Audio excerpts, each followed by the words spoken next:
everybody. My name's Chloe Lum, and I do programming for Volume Montreal, which is an art book fair based in Montreal in our 4th year. At first, I would like to acknowledge that Volume Montreal is based on unceded Indigenous lands. The Kanien'kehá:ka Nation are recognized as the traditional custodians of the lands that we operate from. Shoshone, or Montreal, is historically recognized as the gathering place of many First Nations today. It is the home of a diverse group of Indigenous people and settlers. So I'm really excited about tonight's panel.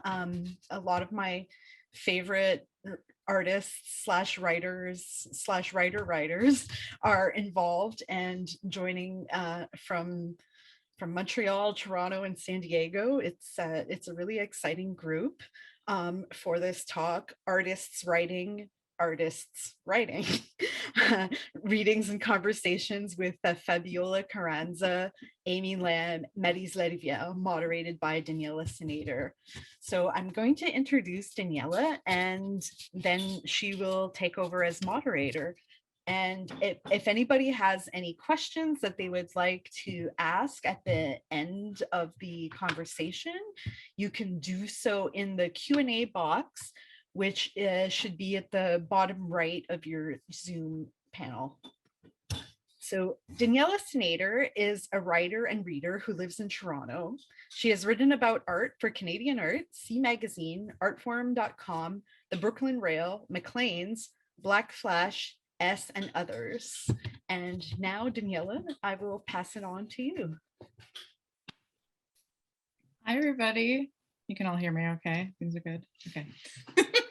Thanks for having me, Chloe and Volume. It's so nice to be here with this lovely group of faces.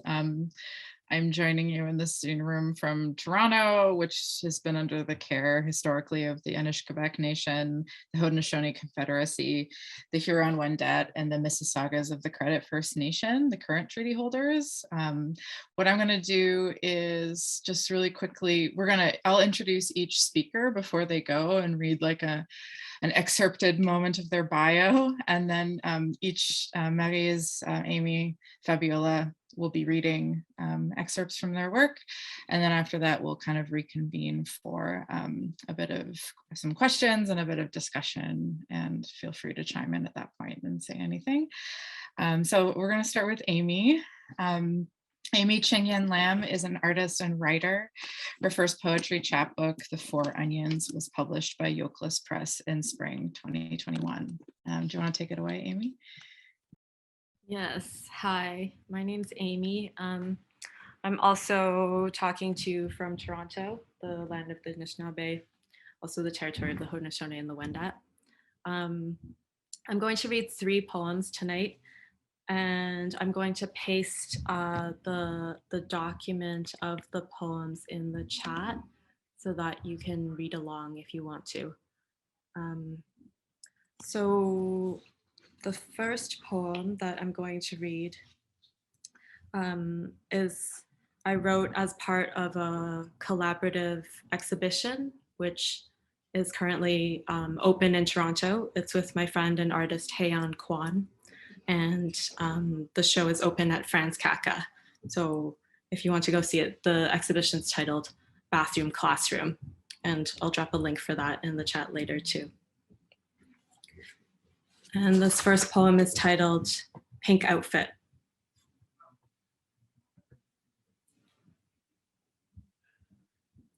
There's a landlord in France who always wears pink to calm people down.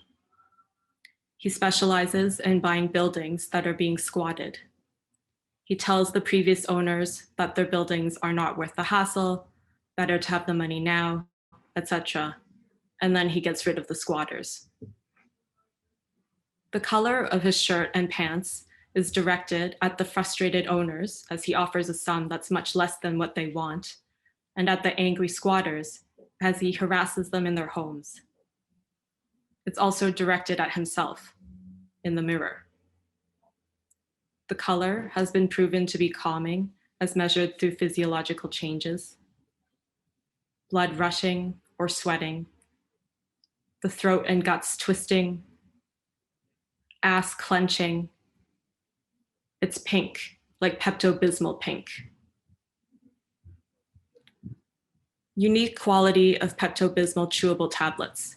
If you chew a bunch, they will turn your tongue gray-black. The official name for this temporary condition is black hairy tongue. There's a Mayo Clinic entry on it. I have not tried it.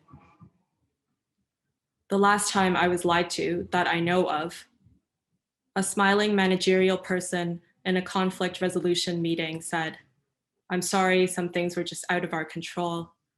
We want to move forward." She worked in healthcare. Not the truth, but feelings can be measured through physiological changes. A lie can't be detected, but fear. Lie detectors aren't reliable because a person can be fearless when lying. A monochrome outfit says seeker, certified, protected. At the gym, the monks had matching maroon sneakers. Before lunch, I bought some muted dark green sweatpants. As a kid, I was told, looking at green is good for the eyes.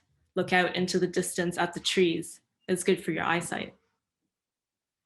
The pants cost $27. I also bought some coppery brick socks. I didn't buy the melon orange shirt, even though I wanted to, and it was on sale. I didn't want to look like I'd just gone shopping at the mall. I had just gone shopping at the mall. The last time I lied was in saying I felt better than I did.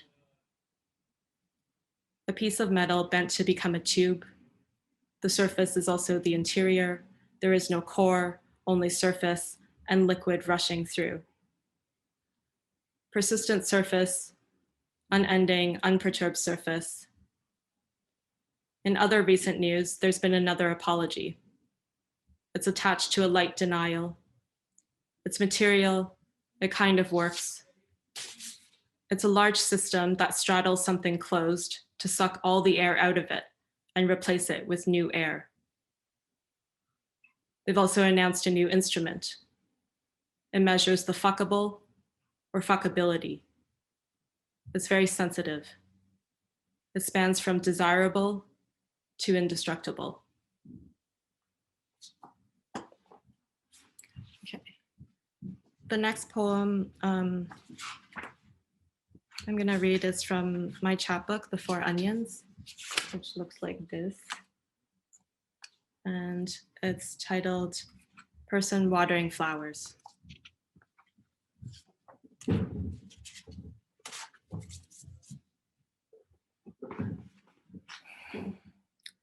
Sunlight cracks heads.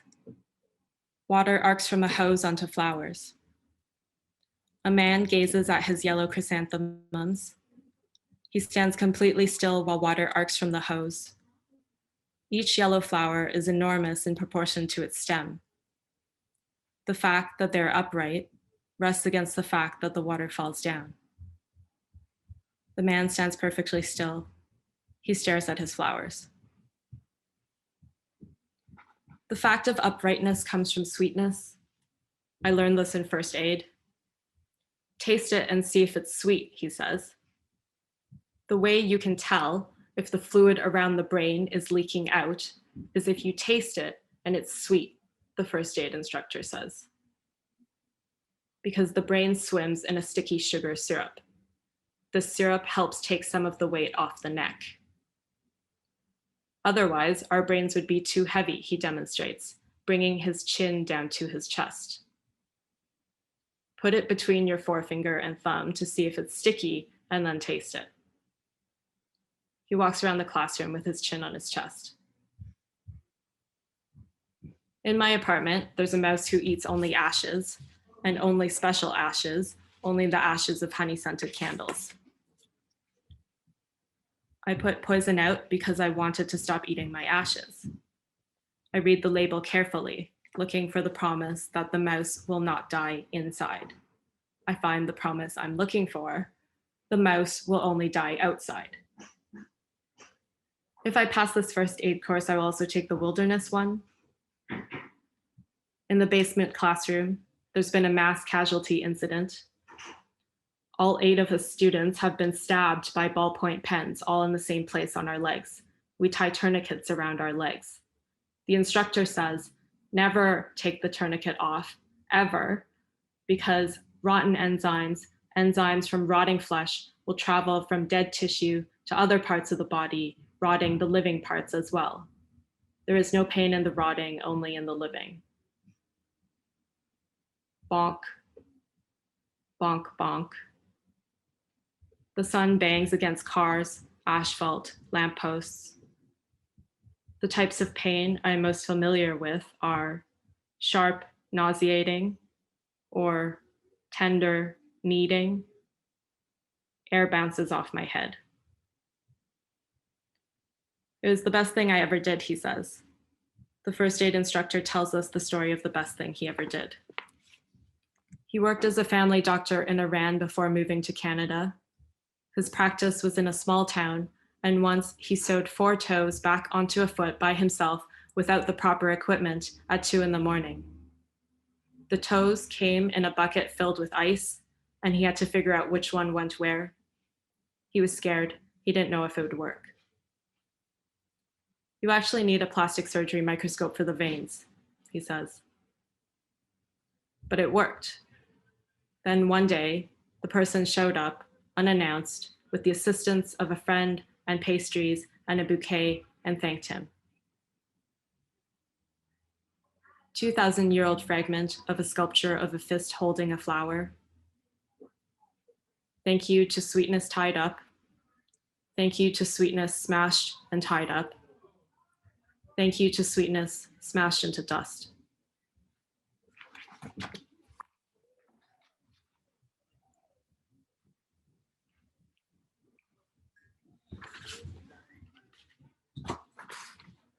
The last poem I'll read is titled With Sword.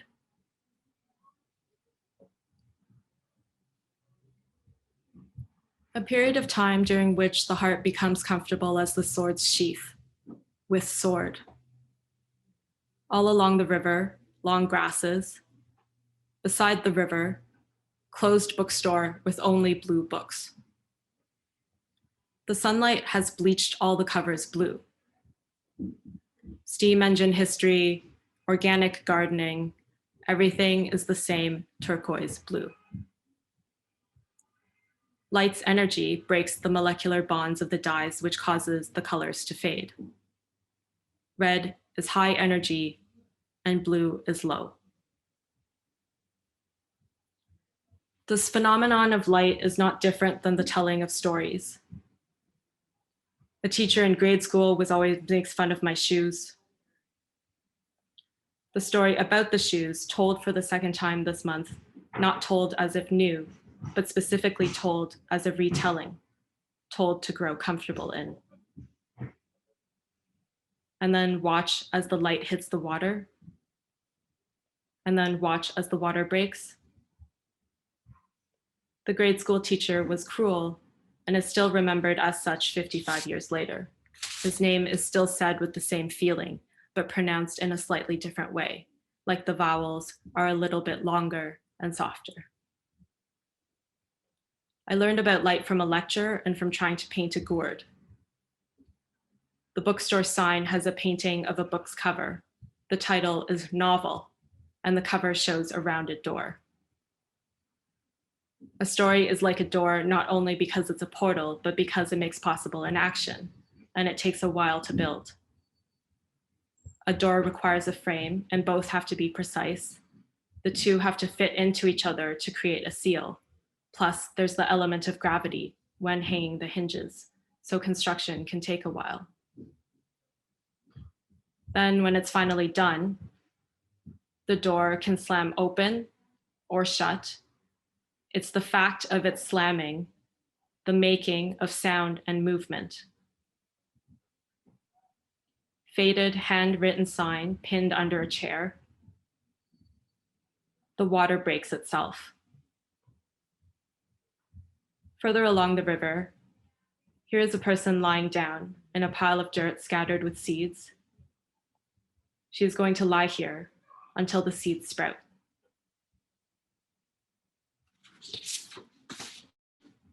that's it. Thank you. Thank you so much, Amy. Everyone, give Amy a round of applause wherever you're located from. Thank you so much.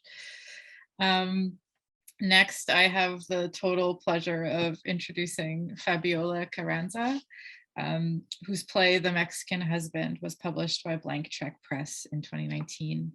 Carranza has staged a reading as part of the third Kamias Triennial in 2020. Other iterations of the play have taken place in Tijuana at Deslave in 2018, and the Blank Cheque book launch in Vancouver and in San Diego in 2019. And there's a forthcoming series of readings planned that will be taking place in Birmingham, Alabama in 2022.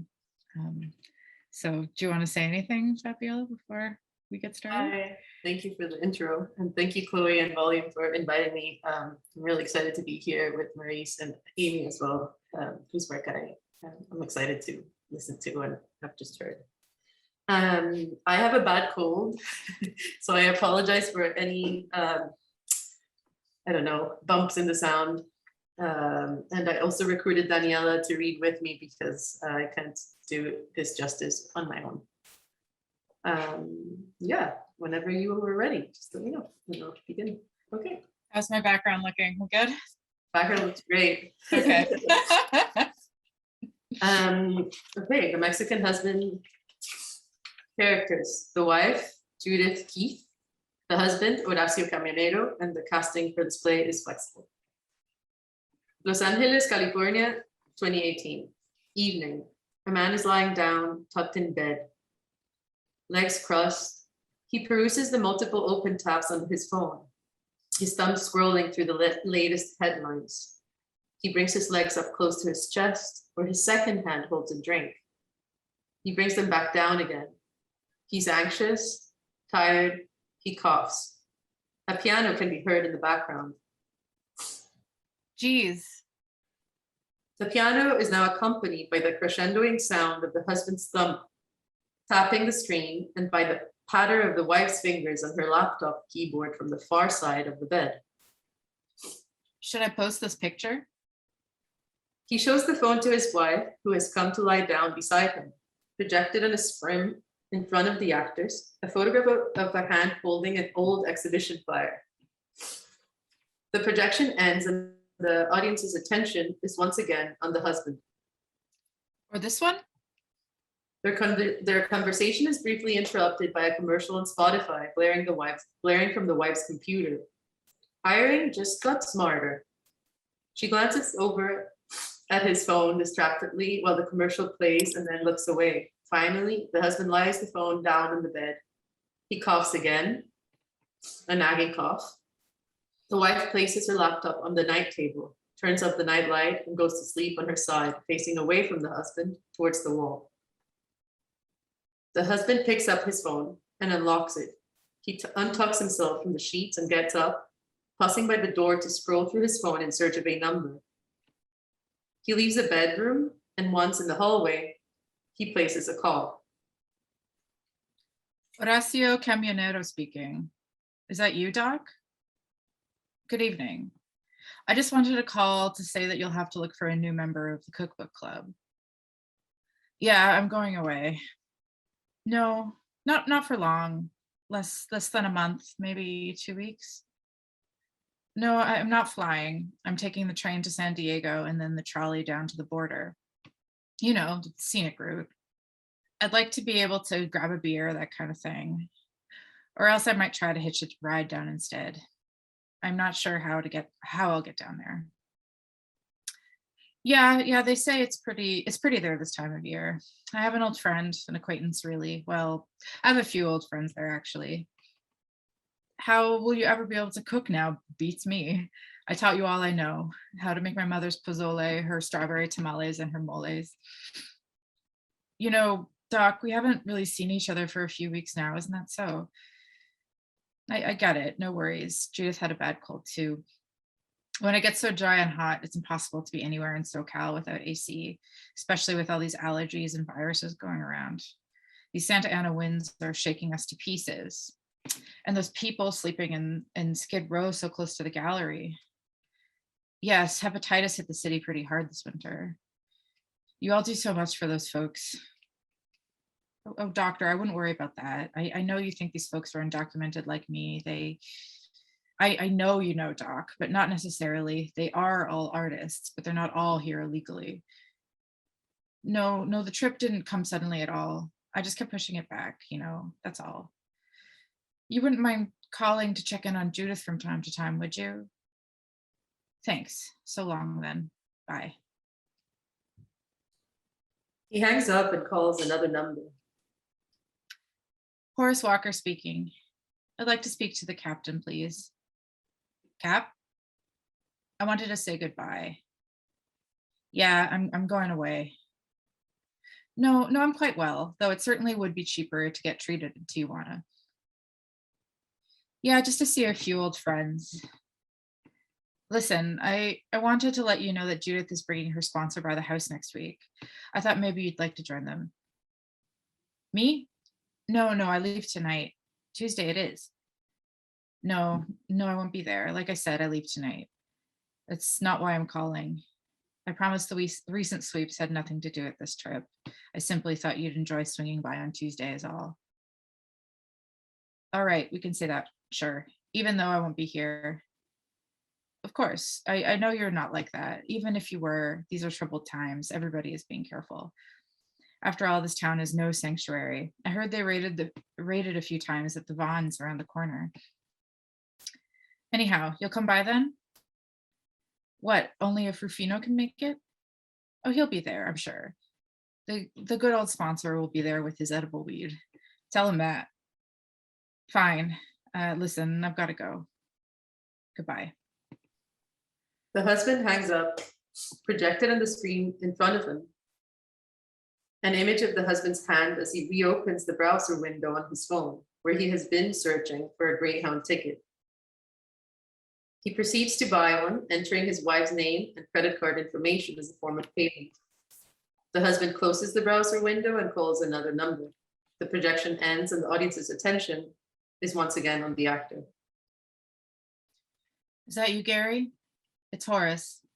Sí, Horacio. So sorry to disturb you. Thanks. I wanted to ask if you could look after Judith. I'm going away for a couple months. I'd say, as her big brother and all. Why wouldn't you like that? Oh, but there's no likelihood of that happening. Not in Judith's case, is there? Naturally, she knows this. Well, you and I have never gotten on so well, have we? Fine. I didn't get on so well. Listen, I get it. Sure, she'll call you if you wish her to. Of course, I'll tell her. Yes, it's all in order. But the house is too big for her to live in alone. Her sewing room? Oh, Aida knows how to look after that. She can look after the green garden in my studio too. Just leave all the domestic stuff to her. And another thing, please don't misunderstand me, Gary, but Judith really doesn't like to talk much before dinner. You will remember that, won't you? I've always avoided talking to her before dinner. And maybe avoid talking to her about anything at all too upsetting or surprising while you're at it. No, I don't want to discuss it much right now either. My bus leaves soon and I haven't finished packing. Look after her, Gary. Yep, some days her spending might get particularly bad. It always does when she's feeling sad. You could watch out for her online spending. She's ordered this fancy coat for me recently, which is dumb, with winters being so mild here. Watch out for that kind of stuff. Take her to her room. Take care that her room is well ventilated too. That'll help her asthma, especially as she insists on having those small dogs around. I usually run the humidifier at night and then vacuum first thing in the morning. We also sleep with the windows slightly ajar. She likes to hear the cicadas at night, says it helps her sleep better to recognize their sound. No, I don't believe that she would have become inured to my suffering, but now I must stop. If there are any financial troubles, you can always bring whatever paintings of mine are left at the studio over to my gallerist. I'm sure she can find someone to buy them. Heck, they're likely to be worth more money after I've left. Guess I ought to thank you too, right, Gary? We'll be in touch. Goodbye. He hangs up and dials another number, one he knows by heart. Ana, es Horacio. Look, I'm leaving right away. No, it has to be. Things are getting difficult. Too difficult. And two, I'm tired. Yes, no, Judith doesn't want it. She knows nothing. I simply packed all my things is all. I don't think so. I don't think she'll say much. It's been too hard for her since my being undocumented was exposed. Too many technicalities she can't wrap her head around. No, we never discussed getting married. She was not different then. You know my views on that. Al contrario. Anyways, I want you to be good to her, yes? Especially in the first few days. Tell her to move out of this house. It's much too large for her to live in here alone. Listen, I'd like to say goodbye in person to you too, but you know how these things go. We both had to imagine this now. How many times? You know the migra is on my trail. Goodbye, my dear friend. No, ni Dios, cabron. No. Don't come to the station, by no means. Goodbye now. For sure, I'll write. Te lo prometo. The husband hangs up and calls no more numbers. Realizing how much he smoked, he stubs out his cigarette on the door frame and starts to cough. He deletes all contacts from his phone and replaces the SIM card.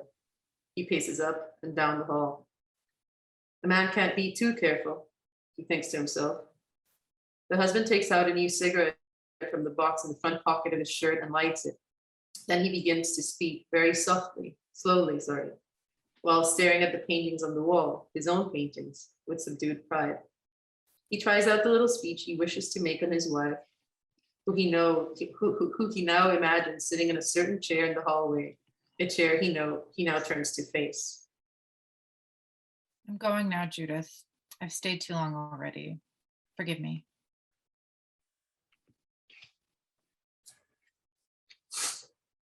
The husband notices that he has run out of cigarettes. Another commercial interrupts the piano music playing in the bedroom. This one advertising Bruce Springsteen on Broadway.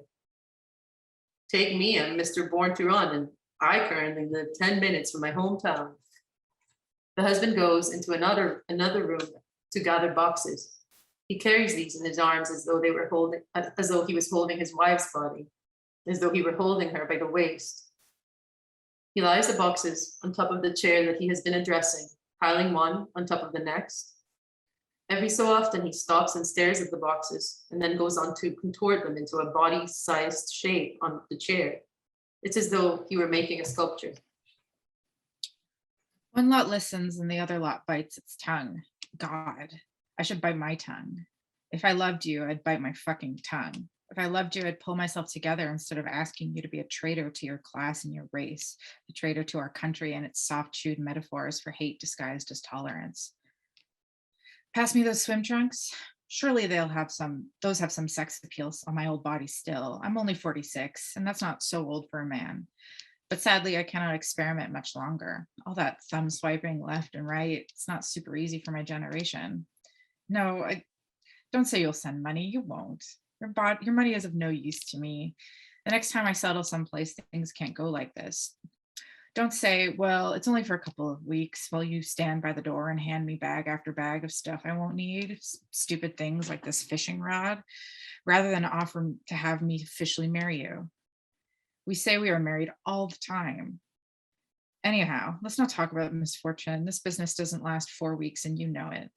You know it and I know it too. He is interrupted by the sound of the bedroom door opening. He hastily puts himself to rights, emptying his face of all signs of distress. The wife comes into the hallway. He meets her halfway before turning and walking back to the chair in the adjacent room where his boxes rest. She follows him. And that's where we'll stop. Thank you, Daniella. This is the book. On one side, you have the English, and on the other side, you have the Spanish version of the play. Thank you. Thank you so much. Thank you for bearing with my less than professional You're acting skills. You did way better than I would. So last and by no means least, we have Maryse. Maryse Larivière is an artist, writer, and educator. Most recently, she's undertaken a project of writing a poetry book that captures the political underpinning of Celine Dion's performance of Radical Empathy, which is absolutely something I want to ask her about more once we hit the Q&A. So with that, I'll hand it over to Maryse.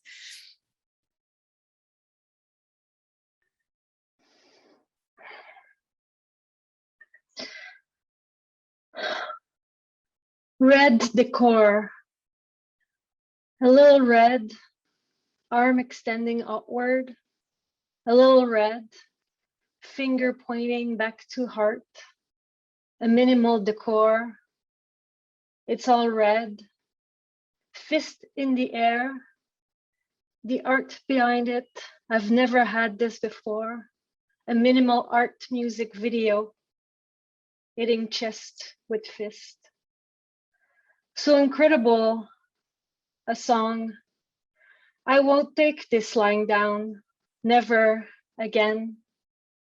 This vision is about red, about the fears, about the strength, about the courage of saying no, about the courage of saying yes, about the courage of saying this is what I want to do. I work hard. I like to move, dance, repeat. Dance, repeat. No dancers, dancing. No, we stretch, improv to help the mind, to ease the body, the soul, a new passion. We perform without dancing for you to see the true heart of a human being. It is a tableau. It is to be with life. Can be still life, soft move, soft blows on your mind, on the dancers that gives you everything. And again, everything that's going on here right now to enjoy the moment.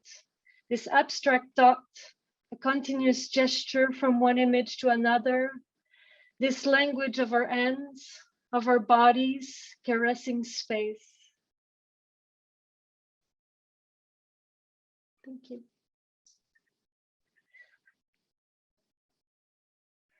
That's it. Thank you so much. Everyone give all three of our wonderful readers a big round of applause from wherever you're located. We can all hear it out in the ether of the Zoom room, something like that. Thank you so much. I could listen to the three of you read all day. That was quite lovely. So I have some things to sort of frame the way that we'll talk for the next little while. And then if anyone in the audience has questions too, feel free to, as Chloe mentioned, you can drop them in the chat. I don't know if we have the power to give people speaking capacity or no with the microphones, but we can figure that stuff out. Chloe's shrugging, that's cool. We'll figure it out. So, as I was trying to prepare for this discussion tonight, and I was like, we had kind of framed the whole conversation around artists writing, or artists that have kind of like literary practices, as the sort of event description said. I found myself once again kind of trying to look up the ways in which different people have sort of defined what art writing is or what it can be. And I'll admit I kind of did this somewhat ambivalently because I've never been totally sure what defining this way of writing actually does to like bolster my understanding of it. I've always liked that it kind of remains this like quite slippery and oblique kind of thing, something that feels like both too obvious and also not obvious at all at the same time, if that makes any sense. But as I was looking around, I was kind of reminded of this text by Maria Fusco titled 11 Statements Around Art Writing, which I think is readily distributable on the internet. She co-wrote it with Eve Lomax, Michael Newen, and Adrienne Rifkin. Number 6 of the 11 statements are all quite short, reads that art writing, and I quote, "Art writing is in the situation of a fulcrum." Full stop. That's the full sentence. Art writing is in the situation of a fulcrum.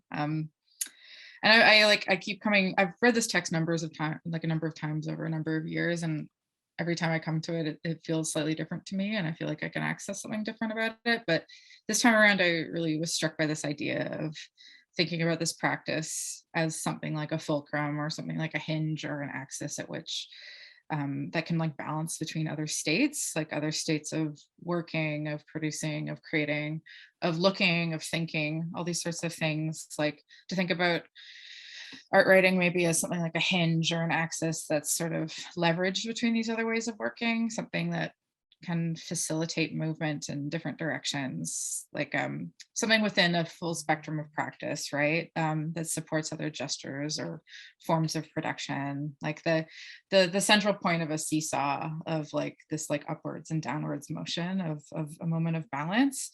So I have some questions that I've framed, and I frame them accordingly, just trying to start from writing, by thinking about writing as like a bit of a fulcrum point. So my first question sort of twists inward towards each of your practices, like internally in terms of the ways that you write and the ways that you make.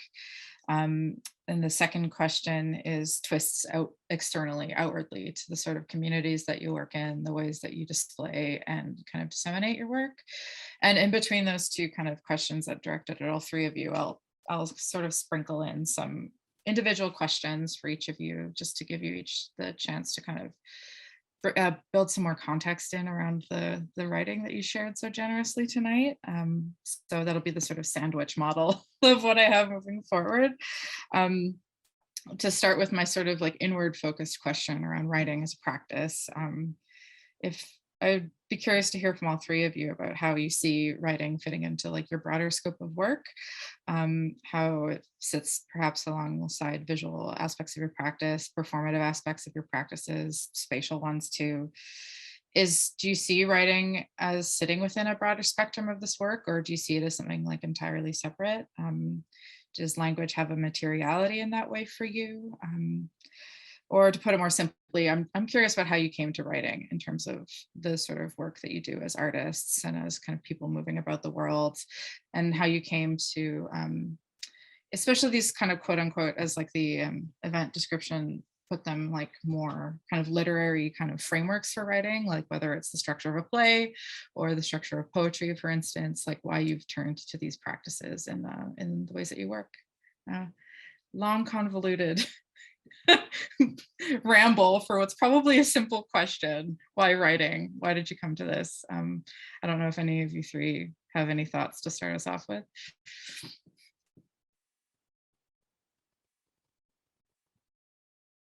I can start us off by stealing a line from Amy, which is, and I will read it. Thank you, sweetness tied up.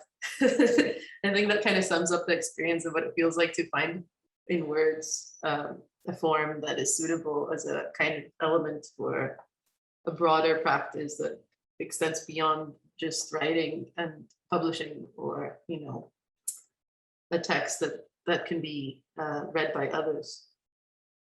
But I thought that was a beautiful line. Yeah.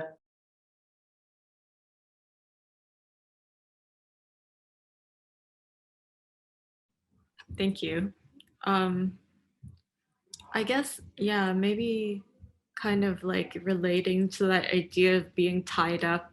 It's interesting, the idea of a fulcrum and like this hinge, because in some ways, like writing is so central to all the different things that I've done, like in the past and currently. But the way that I was also thinking about it, like in preparing for this panel, was like, in many ways, it's like a refuge from these other things for me, because it's so private and it's so intimate, and you don't have to ask for permission to do it. Whereas in lots of other visual arts practices, it's like you have to deal with so many external factors, like, you know, the site or materials, or just so many questions and constraints and stuff. And writing feels so free. It's so, yeah, just, you can write as much as you want and it doesn't cost anything. And then you can delete it all and it doesn't matter. but yeah, so yeah, I feel like it's kind of like a cave that I can go into, and it's like endless or something. Mhm.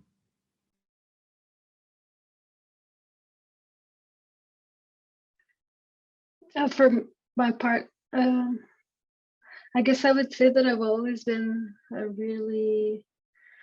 I always read a lot since I was really young.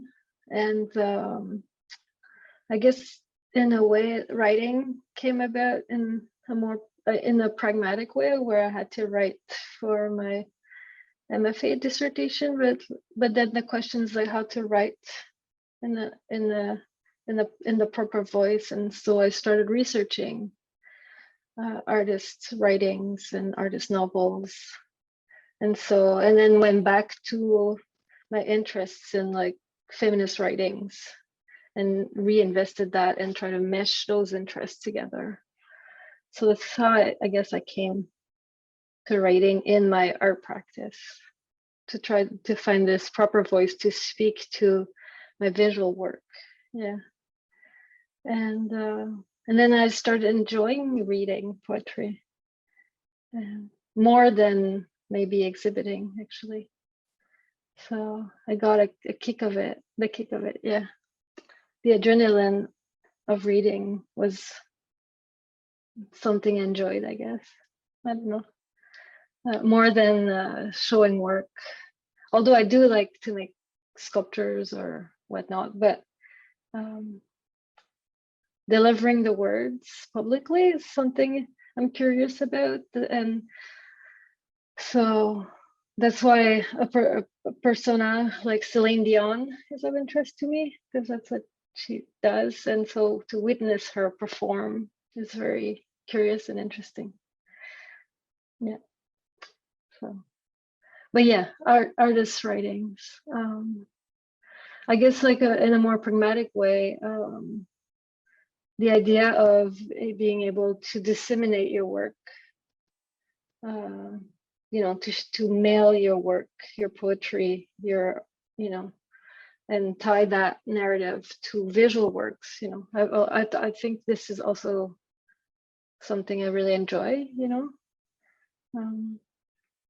This intimacy of sharing one's work by mail. Yeah. It kind of exists perhaps then on a kind of spectrum of exchange or of performance in a certain way, to kind of think about writing as part of those practices it's like, of course, kind of essential to them, but it also feels like exciting to kind of think about them in that frame, perhaps. I have a question for Amy. Does that sound good?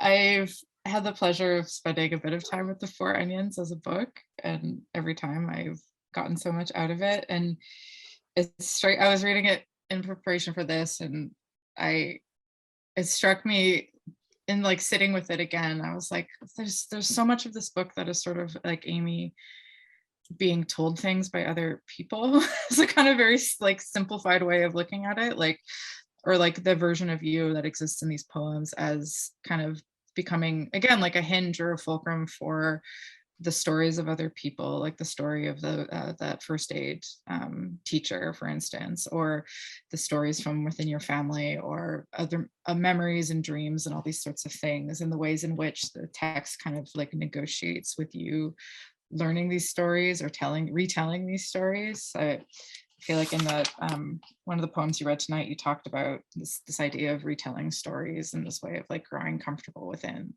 a story as kind of like a sheath around a sword, for instance. And that for me was looping back to the kind of other central theme of that book around like food and eating and digestion. It's like we're thinking about listening to the stories of others as kind of like an act like eating or taking in something.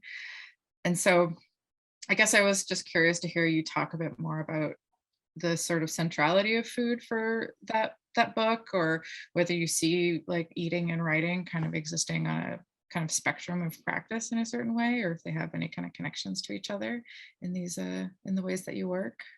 Tell me about food. I'm hungry. I am also hungry. and I have ordered food that I'm going to pick up later. Yeah, I think that with food, I didn't really come to it because I was like, I want to write about food. I guess when I started writing like a few years ago, I just started writing about what was most immediate. And like at that time, and it still kind of continues, one of the things that's always immediate is like, what am I going to eat? And how am I going to get it? And at what time will I eat it? And how will, when will it satiate me? And I have some like dietary restrictions, so I'm always trying to like think around that. And it's very mundane and very like all the time, like, we constantly have to eat. But in this way, it's also like very magical, in the sense that, I don't know, like, I guess in some of the poems, some of the things that I tried to do is like think about these like basic processes or like phenomena in our world, and like light, and I feel like food or like the act of eating is one of them, just this like amazing act of like consuming something and it becoming energy and becoming part of you, and then also being expelled. And I think it is similar to writing in the sense that the way that I try to write is really just like collecting a lot of different things over time, and then like, shaping it, and then that's what it is, at least in terms of writing poetry. I think it's also interesting, like us talking about art writing, because a lot of art writing is like writing blurbs about exhibitions, right? Or like writing about art that isn't writing. So yeah, so that's just something I'm curious about that I think like we can park. But yeah, but in terms of like food or like the writing that I do in terms of the poetry, it's like really really like kind of being a channel and then compressing it in some way, and I think that relates to the exhibition that's up at Franz Kafka right now that's about bathrooms. And like with Heian, we've talked a lot about this idea of like excretion, and shitting and like pissing, and that's what food turns into, some parts of the food. Oh my god. Yeah. It's all part I've of the talked myself process. into a corner. Yeah. It's just, yeah, that's, natural conclusion. Yeah. 2 follow-up questions for you. One is, what did you order for dinner? Second is, or I guess like it also gets me thinking about the sort of things, what struck me in hearing you read these poems tonight again, I think it was in Pink Outfit, sort of talking about Pepto-Bismol. You kind of shifted quite quickly about talking through these sort of chewable tablets to talking about being lied to. And it kind of gets me thinking about things like, in talking about food, we can also talk about things that are like indigestible, or things that like leave you with an upset stomach, or kind of difficult ideas that like can't be like that your body rejects in a certain way. And so it seems like the texts are kind of also negotiating with that kind of difficulty on some level, which I'm super interested in. Maybe that's not a question. I mean, yeah, like what it makes me think of in terms of like that idea, like the theme in that poem of the lies, or like what you're saying about indigestibility, whatever's indigestible, is like food is also very much, in thinking about food, you're also thinking about money, because it costs money to eat, which is a thing that makes no sense. And I think that's the other part of it as well, is like the problems of like just trying to stay alive, basically, but for dinner I ordered a chirashi bowl from across the street. Nice, that sounds great. Maybe I'll shift over quickly to Fabiola. I was just wondering if you could talk a bit more about what what led you to write The Mexican Husband? I know that it's based on a playlet by Brecht called The Jewish Wife from 1938. Do you think you could give us a bit more context as to like what brought you to that work? What prompted you to sort of adapt it and change it for this moment? And also like what kind of interested in like what the structure of a play kind of allows you to do that's perhaps different from other forms of writing, whether it's the sort of like performative or like enunciative possibility of it, of like different people kind of standing in for these characters and being like spatially arranged in certain ways, or yeah, what that's kind of led you to explore in different moments. Sure. Yeah, I kind of want to start off by, accepting or assimilating that I too gravitate towards writing in a sort of metabolic way. It's to do with my metabolism in how I ingest what I read. And, I'm taking a class right now. My professor is Lily Huang, who's an amazing poet, but, one of the things she says as writers, we read to steal. And it's interesting because I think that, and those are Lily's words, I'm quoting up my own. I think that the first exhibition I ever had was when I was 13, 14. It was at a library. And the library was at the Children's Museum in Costa Rica, which itself was housed in the former penitentiary. So these walls were like inscribed with writing really heavily. And what I showed were these poems that were printed on like some sort of weird vellum, and they were like hinged. So we're talking about things that hinge, they're hinged and suspended from the whatever ceiling of the place. But anyhow, I never had access to art growing up. I grew up in San Jose, there are not that many museums. There's a Museum of Gold, so I saw a lot of pre-Hispanic artwork, but I didn't see a lot of artwork. So the kind of artwork was making was really different from the kind of artwork that I went on to study. So my relationship was always one with language and words. But to answer your real question about why I adapted a play, I had just moved to California, and I really wrote this play, and I never thought it would see the light of day. It was like an exercise in writing for myself, as I was like agonizing over not having a job or healthcare or a visa, and feeling pretty destitute, frankly. And all I had was time to walk. So I had a lot of time. And I would always walk to a bookstore called Adams Books. It's gone now. But every time I went in there, something freaking mischievous happened. Like, first of all, they had 2 cats, and the entire place smelled like piss all the time. And they had the 2 cats sat on either a sofa or like armchair, which were supposed to be for humans to play a game of chess, because the place had a game of chess, but instead it was like the 2 cats sitting. And so nobody like really got to play chess, but they were like incredible cats, and people really just went to the store to kind of pet the kitties. But I went in there because it was a secondhand bookstore, and they had a lot of good paperbacks. But anyhow, every time I went, like I would buy a book, and then I would get home and something would happen around that book. Like one day somebody had turned around their entire collection of Mary Oliver books. And then literally the freaking next day after I bought a Mary Oliver book, she died.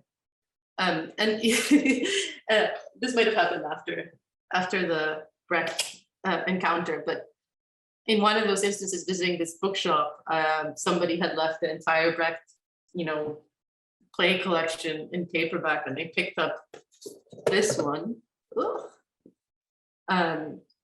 So, it's a collection of playlets that he wrote, and I was really enamored by their brevity and how cohesive they were. At the same time, in my neighborhood grocery store, I'd seen, ICE come and sweep people away, which was really jarring. Like, I think that was my first encounter with the border politics in a really active way, and I was kind of really agonizing over the fact that it felt like San Diego had, at the time in 2016, no art community. So I quickly figured out that, man, I need to get across the border and see what's going on in Tijuana, and I did, and met 2 incredible people there who ran a little space where I went on to have a show called Deslave. Mauricio Munoz and Andrew Roberts are their names. And the they're like, if anybody has an idea for a show, and I was so desperate for like art in some capacity, so hungry and so poor and so, bold, that I was like, I have an idea for a show. What if I adapt this play? And they, it took me at face value. I'd never adapted a play in my life, least of all doing it in like 2 languages simultaneously. So the whole exhibition became me doing that. And they really helped me out. Andrew designed the little logo of the swim trunks that you see there. And it kind of grew into this really loving experience that built me a relationship with the Tijuana art community in some capacity. But I never thought the play would go beyond that. Also, at the time in the news, I was reading about all the Central American detainees, people being held at the border, and the things really come to life for you in a way that felt really disgusting. Yeah. And just to follow up on that, like I know that in that space, then you kind of prompted the folks that worked there to sort of act out the play in various moments. Is that right? Like, well, I think what I did is that I took the exhibition space as a place to workshop, like writing it and adapting it. And we had like maybe 2 or 3 readings, and we took turns reading from it. So in one of the readings, it was actually anybody who showed up would read a line. And it always varied. Like it was never a stagnant way of like, the 2, when I first met them, they were wearing matching Christmas sweaters, and it was like July or something. And I love that about them. These 2 kids are super young, wearing Christmas sweaters. And it was really endearing. I was like, would you guys, play these roles for me? But it wasn't like I knew what I was doing at all. It was me wanting to kind of just get to know people, and I never really thought much about the play beyond how it felt appropriate to adapt it. I'd gone to school in Vancouver at UBC, and one of the things that we learned a lot about that there that kind of had penetrated my psyche. I don't know if I connect with these ideas anymore, but at the time I did, was the idea of the senses, that you can in fact compare forms of pain, but it's a productive way to bring about some sort of concreteness of truth or awareness of it. And I think that at the core of what Brecht was about was this playfulness with, truth is so concrete that even a freaking donkey has to understand it. And I felt like the donkey, I guess. Yeah. I have another thought, but I'm going to put a pin in it for the moment and move over to Maryse, and then we'll come back. I'll leave you with the donkey, although I'm going to ask more about that. Brecht's donkey, excuse me. Maryse, like, let's look back to Celine Dion, perhaps. I would, which is an amazing sentence I never thought I would say. I was curious to hear about this text and how it fits within this larger body of work that you're kind of producing around this person, and what it means for you to sort of work so closely with someone else's practice that is, like you say, it's performative, but perhaps on a very different register from the way that you work. Like, it strikes me in that poem that there's this quite careful closeness with which you are kind of tracking gesture and tracking movement and tracking these details of her work and the way she kind of like speaks and moves her body in certain senses. Like, you're kind of bringing language to this notion of spectatorship or of listening in a certain way. So yeah, just tell us about Celine. Where are you at? Well, it is an exercise in deep listening of Celine Dion. Of course, watching her performing is something quite extraordinary, but when she starts speaking her own voice in between the songs or during interviews, that's when she becomes, to me, brilliant. And so this is what I'm mostly interested in listening to when she starts showing I don't want to say her true self, because that seems to change a lot. She does perform all the time.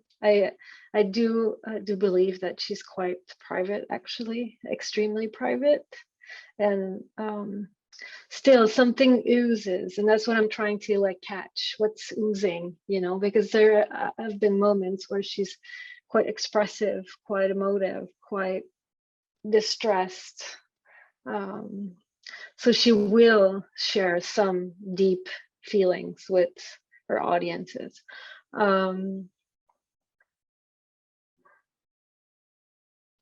I don't know if I can really speak to how I came about to do this. I mean, it just became really obvious for me to do it in some weird, I mean, I wanted to choose something to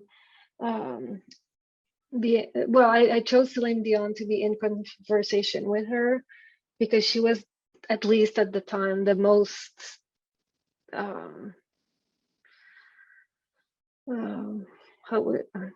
what's the right term? Like the thing that would be the most opposite of contemporary art.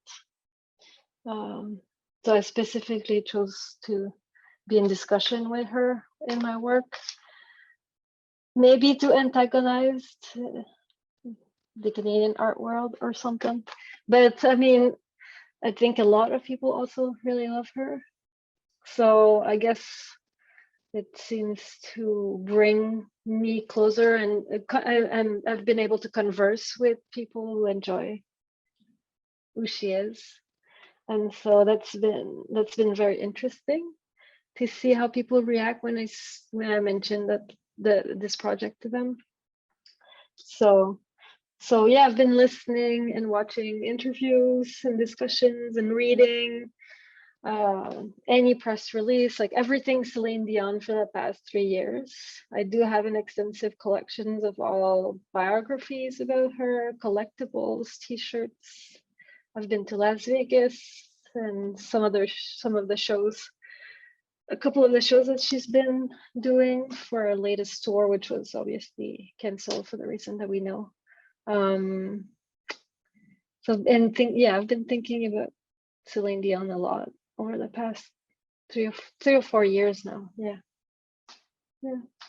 I'm also looking at any influence she has in general culture as well. So like any novel or TV shows, you know, you name it, like where she would be referenced. So I'm trying to like take note of that. And so building like a bibliography and taking notes of that. So it's like, I mean, these are kind of parallel activities. Like there's the researching and there's the poetry writing, which is different. Yeah, but they're parallel to one another. So I've been quite enjoying doing this because it doesn't feel like making art or thinking about art, but I'm also always thinking about art in some ways. It's just like sideways or alongside. Yeah. Mm-hmm.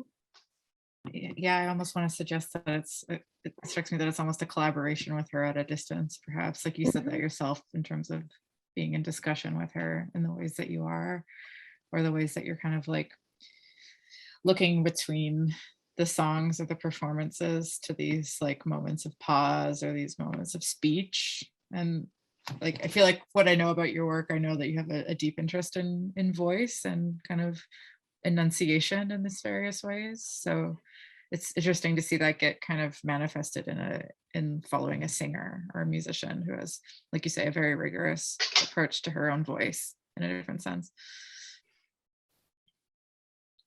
I guess I would sometimes I fantasize that she hears me back, but and I see maybe some traces of that through social media, or I have some sort of influence somehow with like things I share or post. But I don't know. I can't remember the actual example. That something I've noticed, but that would come later. I guess. A psychic connection, perhaps. Yeah. That's kind of nice. Maybe I'll loop to go back to my fulcrum, just to my last question. That's for all three of you. And then we can briefly open it up to the audience, if any, or if you have questions for each other, also start percolating on that now, and we can kind of make time for that. Yeah, I had started by like saying I wanted to twist the focus inwards to ask you all three about how writing is like functions within your individual practices and the ways that you produce. Now I'm kind of curious to twist that same focus outwards to think about the ways in which your writing moves through the world. Do you think that art, like writing by artists or artists writing in this sense, can call a different kind of community together? The ways that it's disseminated or displayed or kind of like enacted. Like we've already heard a little bit about this from Amy in terms of collaborating with Ching-Yan and that Franz Kafka. I'm curious to hear more about like how your work becomes like spatialized or kind of like gets incorporated into that space, or what that collaboration looks like. And same with for Fabiola, if you want to kind of expand on the use of the play in that way. And I know all three of you have worked in various capacities with sort of like artist run or kind of alternative distributionary contexts. Like now it'll be a good time, and I'll start dumping these things into the chat. Some of the presses that these texts we've been talking about have been released with. Four Onions came out with Yolkless Press. The Mexican Husband came out with Blank Cheque. Those are both artist run kind of alternative small presses in Canada. And I know, Maryse, you've worked with some contexts like that as well over the years, like Untitled Art Society and other places. Yeah, so when you're writing, when you're kind of developing these projects, like what does it mean to each of you to think about these networks as perhaps separate or from like other forms of writing, for instance, or even other forms of like exhibiting your work as like artists, visual artists, like thinking about networks of publishers, of readers, and of collaborators in this ways, and the ways that your texts can become alive and kind of move through the world. So again, really rambly question. So just the outward focus is what I'm curious about right now.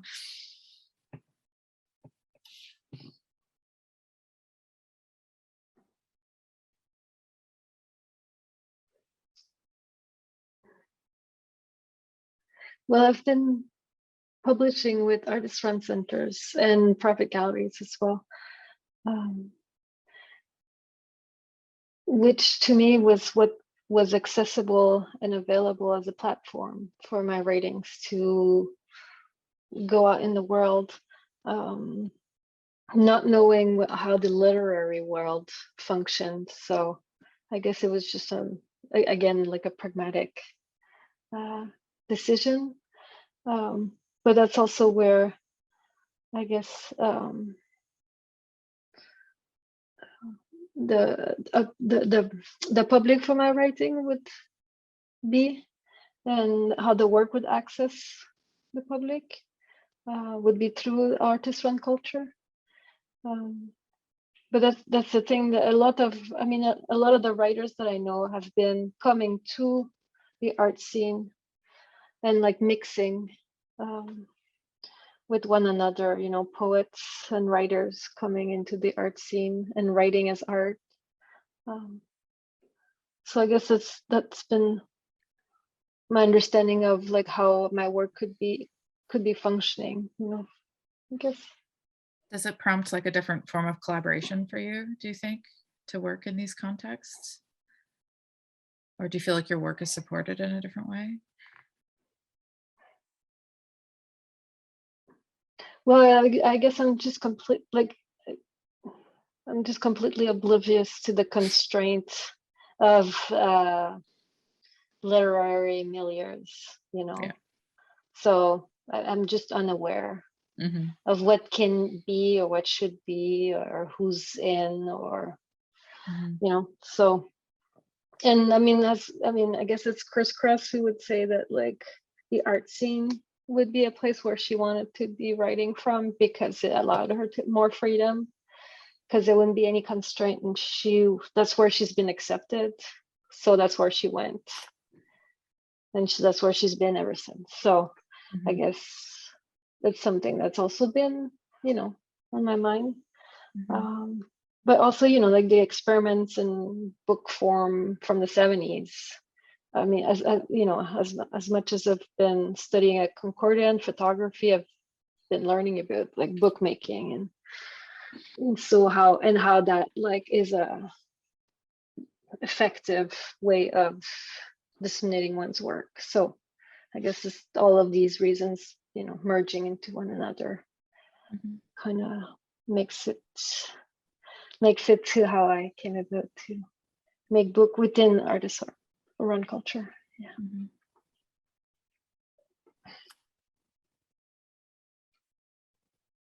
I guess like relating to that idea of like not knowing how the literary world works. I studied literature in school, and I did a creative writing degree, and it's what turned me off of writing for a long time because I got really scared by the literary world. And so I thought the visual arts world would be, different or better. At the time, I thought it would be better. And, they're the same in many ways. I think like thinking about like the idea of having control over things or having freedom, which are different, but maybe similar. One of the things that I often think about is just how other people describe your work, whether you're doing an exhibition or whether you're writing a book. Like, how do they market a book? How do they market an exhibition? And that to me is always one of the most frustrating parts, can be one of the most frustrating parts of making work, where it's just like, why are they saying this? Like, why don't I get to describe it, and maybe that's an interesting point of collaboration when it's good. You get to see your work being reflected by someone else. And then at the same time, it's always something that I'm kind of trying to run away from. So that's why I publish with like Yolkless, or why I choose to work in certain ways in the arts. Yeah. Mm-hmm. Do you want to talk a bit more about Franz Kafka and how that came to be, or how your work is kind of I'm going to see it tomorrow, so I'm quite excited, but I would, how that kind of is embodied in that space. Well, I guess that might be like, I guess that's a question that I would have for Fabiola and for Maryse too, is how do you deal with writing in a gallery space? I think that's something that I'm still thinking about. So Heian invited, it's Heian's show and it's mostly sculptures, but she's invited 4 different writers to take part in the show and to present writing within the context of the show. So I'm one of the writers, and the way in which I've done it is I've made a recording and you can also read the text. But yeah, I'm always just curious about people's experiences with actually reading in gallery spaces, in the same way, like what are people's actual true experiences of watching things in gallery spaces, like there's lots of video work, there's sometimes lots of text in galleries, but people do people actually spend time with it? And so I feel like that's always a question that I'm asking myself, will people spend time with this? How can I invite people to spend time with this?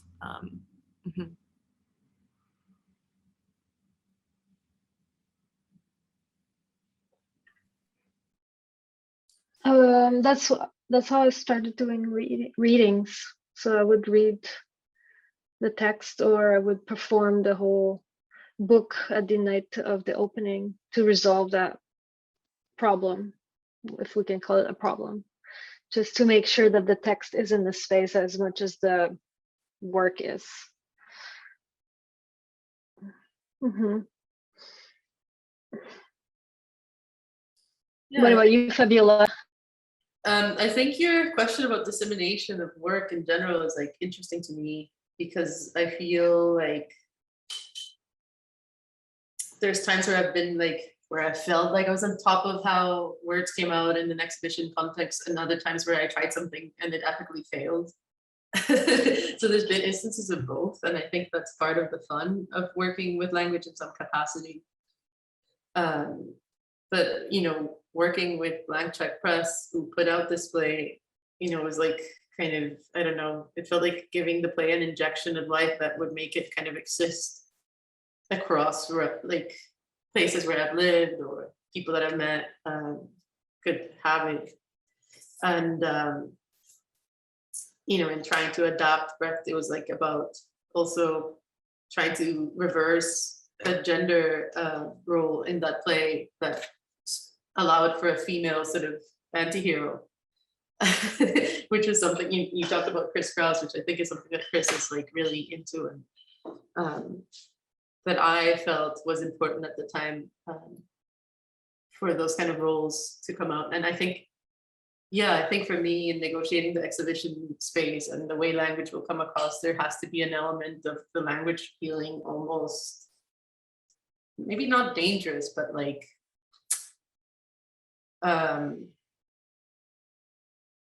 I don't know, mischievous somehow, whether that's through audio in a speaker or, you know, a sign, you know, that's very confrontational or what have you. Those are some ways that I've tried to do that before. But yeah, I think that there's something about the affect of a reader that I myself am terrible at delivering. So in staging a reading in a gallery, I always like to have other voices. And I hate collaboration. I'm not a very good collaborator, not because I get too anxious about like, you know, overstepping my role or like people's feelings. And so I think that there's something about it when, you know, I can just sort of give vague directions and things can be interpreted, and the idea of a prop is like a magical tool for language to come to life and take a completely different meaning. Like when we read this play in Manila, for example, I had two artists, Sidney Valdez and Mio Ansaremo, and they were incredible at just sort of being interesting looking with their moves. You know, they'd sit in a certain way and it was completely uncoached on my part, but then all I did is like, here's a prop, this is your phone. And it was like an eggplant from the market cut in half, wrapped in saran wrap or something, you know, like allowing for like really goofy things to become dangerous or just sort of on the verge of not offensive, but like ridiculous is a good way where I like, you know, making things light somehow.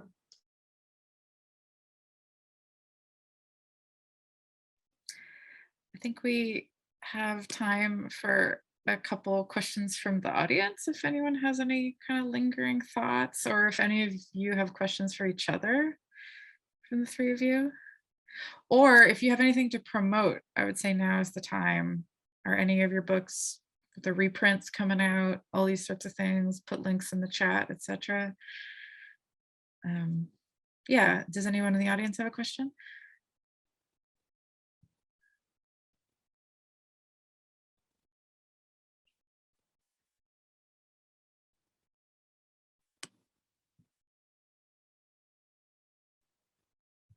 I'll take that as a no.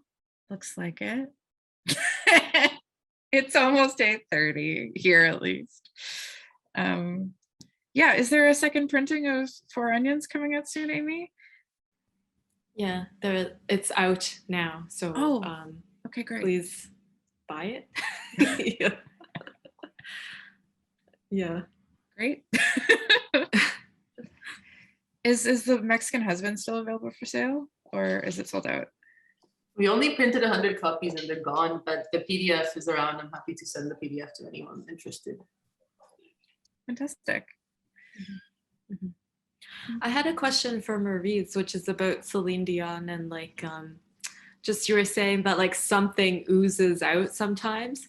And I'm just curious what that like something is. I mean, it's different every time, but it's just that like, I mean, she can be quite heavily scripted in terms of the narrative that she will give to press or in interviews, but sometimes she will slip and it's just like will become very poetic, and it'll be like a lot of repetitions or like misuse of words or body movements that will be awkward or weird jokes. which will exhibit some of her Francophone culture in like when she'll be, for example, speaking in an English context or something, or vice versa, you know, those kinds of little things that will kind of slip out of this like very kind of rigid narrative that she's been spilling out in the public eyes, which is, I mean, that's what's very interesting, is that she's extremely private, even though that what we are made to believe as a fan is that like her life is exposed and she shares it constantly. But actually what is it that she shares with the public is this infinite gentleness, kindness. She's someone that it's something I didn't expect it, but like she's someone's company that I quite enjoy, you know, like, so there's something very gentle about her and comforting, you know, if I need comfort, I'll seek her. And I realize it seems like a lot of adults are seeking her as a transitional object, actually. Through, like, I mean, for most people, I guess it will be her music, which also can relate to certain specific songs, but there's something about her speaking that's very interesting and moving. There'll be moments where she speaks, and sometimes I don't even know why. I will get touched and like kind of like awkward feeling, like almost crying or teary eyes or something. So yeah, these kinds of moments where, but maybe it's part of the fandom or something. Maybe I've kind of gone deep into it. Is like trying to find these moments where she reveals herself, even though she's, you know, she's practiced her whole life not to, and keeping that intimacy for family or her children or close ones. So yeah, it's me trying to access her in ways that other people might have not noticed or something. I mean, I guess I've been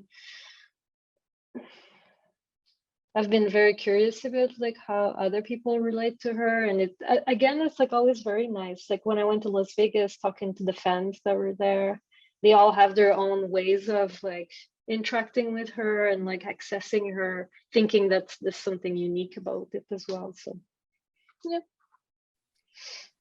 it's something that I totally love about fandom and fan culture and how it functions overall, is this kind of complete, like, true critical rigor around reading and close reading and looking so carefully at the details of a person or a thing, or and seeing what's possible in those cracks, right?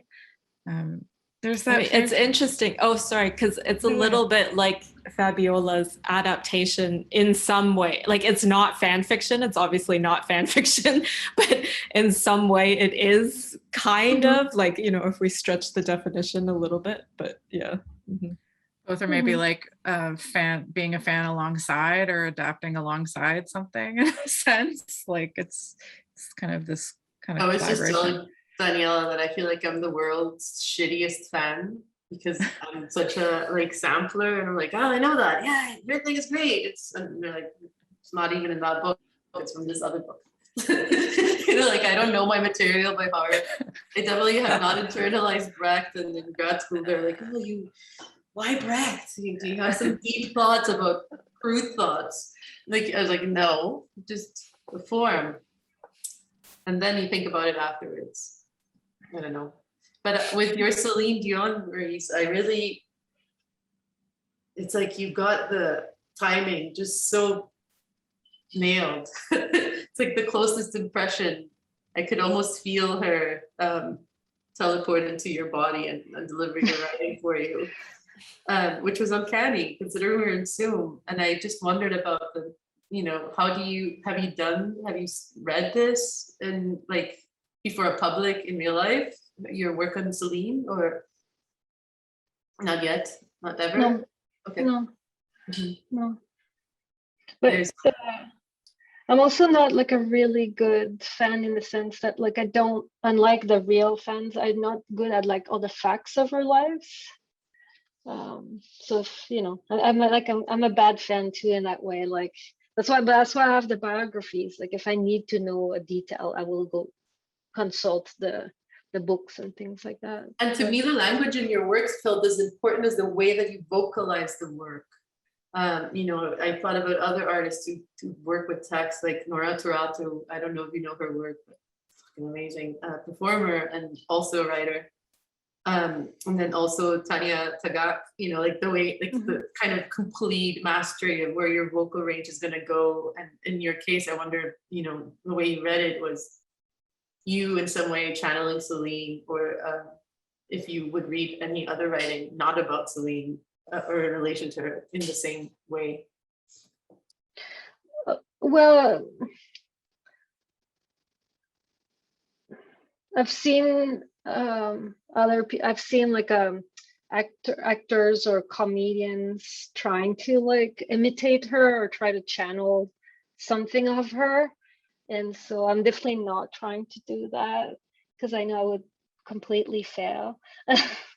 But I guess before we met earlier, like when I came back from work, I did watch some clips of hers just to kind of like try to put myself back into like her voice and like how she will express the way she like express some thoughts or like her syntax in both French and English.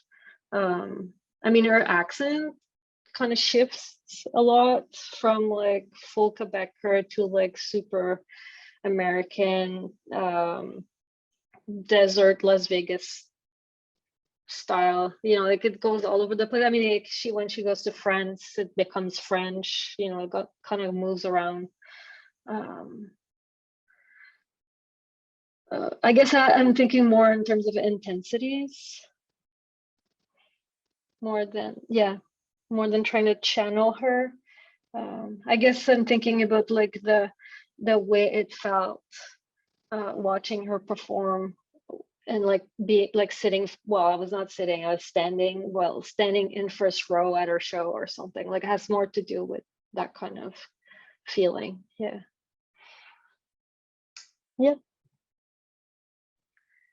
We have a thought coming in from the Q&A from Adrienne. They're just asking what makes a good fan and saying that they would argue that there is no such thing. And I would totally agree. I think that sense of being a bad fan of something, perhaps it is something I've internalized as well, but I feel like that speaks more to how other people can kind of police these, the way that we love different things, the certain fandoms, that sort of stuff. So anyway, yeah, that's just my loose thought around that, Adrienne. I don't know if anyone else has anything to share before we close out. Go to Facebook or Instagram and follow fan groups of any celebrity, and you'll certainly see how people will argue or like define each other as good or bad fans, or what, you know, because I guess that's another thing I've been doing, which is like following Celine Dion's fan clubs online on social media and like see how people interact and what kind of information is being shared and like how people react to it. And so that's been quite interesting. And so there is a lot of tension sometimes, like a lot of feud, which I didn't think like people would fight about Celine, but they are.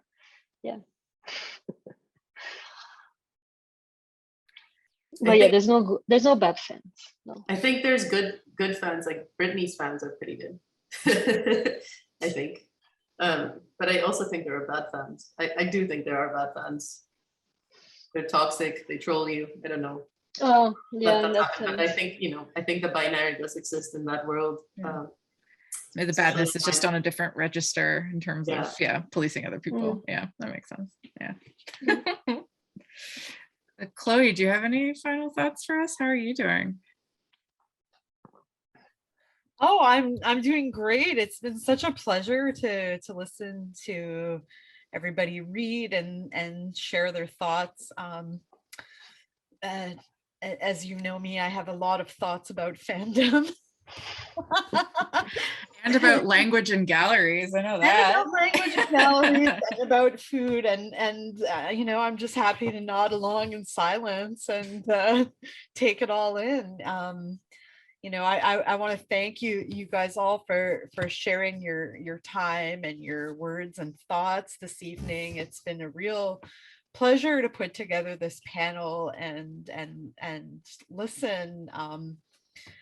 You know, I really I understand your ambivalence, Daniella, but I'm really interested in this way of thinking about artists writing that isn't writing about art, because so much of what is the writing that we see from artists or as art writing is critical writing, self-reflective writing about a practice, exhibition essays, reviews, interviews, all of these things, and they're very interesting, but these kind of literary practices that exist alongside or in parallel or as an outgrowth of a visual arts practice are something that I really cherish and seek out and find really exciting and strange. And I find the fact that even that people are hesitant to identify as such to be one of the things that's exciting about it. That I think that everybody who's speaking and listening can you know, possibly agree that there are different ways to tease out the idea of art writing, and one of them is writing by artists that isn't ostensibly about their art or about their colleagues' art or about their influences in visual art. You know, I have too many things to say about that myself, so I will not, so that we can all get on with the rest of our evening, or in Fabiola's case, afternoon. I'm ready for that wine now. Yeah, cold and all, and I wish I was having food with you all. Well, I have some congee that's waiting for me to tuck into it. So again, I would like to thank you guys all so much for reading and speaking, and I would love to thank also all our viewers who've taken part in this event. And I'd just like to let everybody know that you can follow Volume Montreal, which is stylized MTL, on all our socials, and check out our website for any of the upcoming talks that are still to come throughout the month, as well as the talks that have already passed and that are going to be going up on YouTube for people to peruse at their leisure. Yeah, thanks again, panel, and thanks to everybody who's here, and we will call this volume out for this evening's conversation. Thank you.